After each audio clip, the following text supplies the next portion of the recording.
کیا بھئی کہ آج میں دیکھوں کہ کون سا عمل کرتا ہے اور وہ بھی عمل کر کے میں بھی حضور کی زبان سے جنتی بن جاؤں. کہہ دو سبحان اللہ. میں بھی جنتی بن جاؤں. اب شوق پڑ گیا اس عمل کا کہ جو عمل صحابی رسول کر رہے ہیں میں بھی وہ عمل کر کے اب اس اعلیٰ مقام پہ پہنچا. اب صحابی رسول اس کے ساتھ چلتے ہیں. میں ساری رات آرام سے سویا رہا. صحابی رسول دیکھنے آرام سے کروٹ لی آرام سے سو کے دعا پڑھی اللہم بسمک اموت و احیا. آرام سے لیٹ گئے. صبح اٹھی پھر یہ دیکھ رہے ہیں کوئی ایسا کام نہ کیا رات بھر سوئے رہے. رات کو نیند میں خراٹے مارتے رہے. اپنے خوابوں کی دنیا میں گھومتے رہے. صبح اٹھی فجر کی نماز پڑھنے کے لیے دونوں صاحب مسجد نبوی کے اندر تشریف لے آئے. اگلا دن ایسے ہی گزرا. شام میں کہنے لگے آج پھر مجھے مہمان بنا لے. میں چلو بھائی آ جاؤ آج پھر آپ میرے مہمان بن جاؤ. تو میں چلو آج کی رات میں اللہ کے نبی کے صحابی کے مہمان بن گئے. رات کو تھوڑی سی چادر کو اٹھا کے دیکھ رہے ہیں صحابی کون سا عمل کرتے ہیں جن کو اللہ کے نبی نے فرما دیا صحابی جنتی ہے. عمل کی تو کے اندر رات بھر اس کے مہمان بن کے اس کے ساتھ لیٹے رہے اور رات بھر دیکھتے ہیں کون سا عمل کرے گا. ابھی قرآن کی تلاوت کرے گا, ابھی نوافل پڑھے گا, تہجد پڑھے گا, تسبیحات کرے گا. لیکن نہ قرآن پڑھتے ہیں نہ نوافل پڑھتے ہیں, تہجد پڑھتے ہیں, کوئی کام نہیں کیا.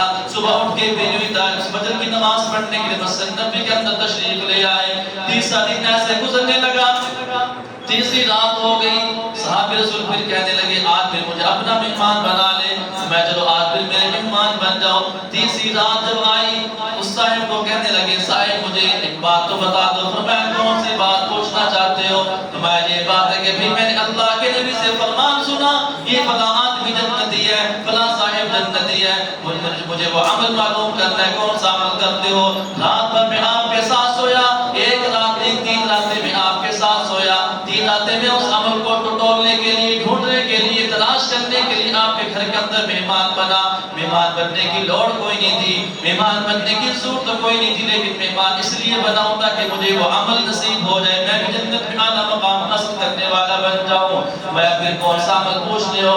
میں کہ میرے صحابی میرے یار میرے دوست میرے ساتھی میں یہ عمل پوچھنا چاہتا ہوں جو اعلیٰ مقام تجھے نصیب ہوا مجھے نصیب ہو جائے. تو میں کہ دیکھو بھائی آپ نے دیکھا تلاوت کوئی نہیں کی, آپ نے دیکھا تہجد کوئی نہیں پڑھی, آپ نے دیکھا تسبیحات کوئی نہیں کی, میں پھر کون سے عمل کرتے ہو؟ اللہ کے نبی نے فرما دیا میں جب میں آرام کرتا ہوں بستر پہ لیٹتا ہوں, بستر پہ لیٹنے سے پہلے دن بھر کے سارے معاملات اپنے ذہن میں سوچتا ہوں. پھر میں یہ بات کہتا ہوں فلاں بندے نے مجھے گالی دی تھی میں نے اس کو معاف کر دیا, فلاں بندے نے برا بھلا کہا تھا میں نے اس کو معاف کر دیا, فلاں بندے نے مجھے یوں بات کہی تھی میں نے اس کو معاف کر دیا.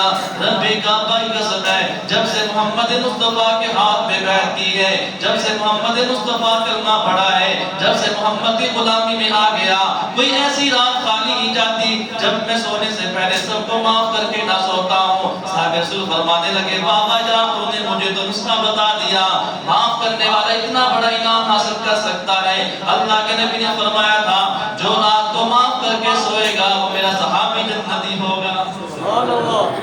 میں بس یہ عمل ہے سب کو معاف کر کے سوتا ہوں. جو عمل دن میں کیا جو کچھ ہوا مجھ سے بس رات کو چار میں لیتا اور سب کو میں نے معاف کر دیا. اب کتنے ایسے ہیں ہم نے اپنے مشاہدہ بھی کر لیا اپنے اس معاشرے کے اندر کہ ایسے نوجوان بھی, ایسے بزرگ بھی, ایسے بچے بھی رات کو سوتے ہیں اور ہمیشہ کے لیے سو بھی جاتے ہیں. کس کو کیا پتا کہ اگلی صبح میرے ساتھ ہوگی یا نہیں ہوگی, میں اس دنیا کے اندر رہوں گا یا نہیں رہوں گا. یہ عمل جو میرے حضور کا ہے اس کو میں بھی اور آپ بھی عزم کر لیں کہ انشاءاللہ ہم جہاں راست ہونے سے پہلے اپنے مسلمان بھائیوں کو معاف کر کے سونا ہے انشاءاللہ. جو بھی دن بھر عمل ہوگا اس کو ہم نے معاف کرنا ہے. اس بات کی ضرورت ہے کہ میرے بھائیوں جو دن بھر معاملات ہوتے ہیں, کہیں پہ جھگڑا, کہیں پہ لین دین میں تلخ کلامی, کوئی ایسا معاملہ, رات کو سوئیں اور بالکل فریش ہو کے سب کو معاف کر کے سوئیں انشاءاللہ. اس کا اجر کیا ملنے والا ہے جو صحابی رسول کو اجر ملا. اب وہ ہمیں بشارت تو نہیں ملتی, ہمیں کوئی کہنے والا نہیں کہ آپ جنتی ہو پکے, لیکن کیا ہم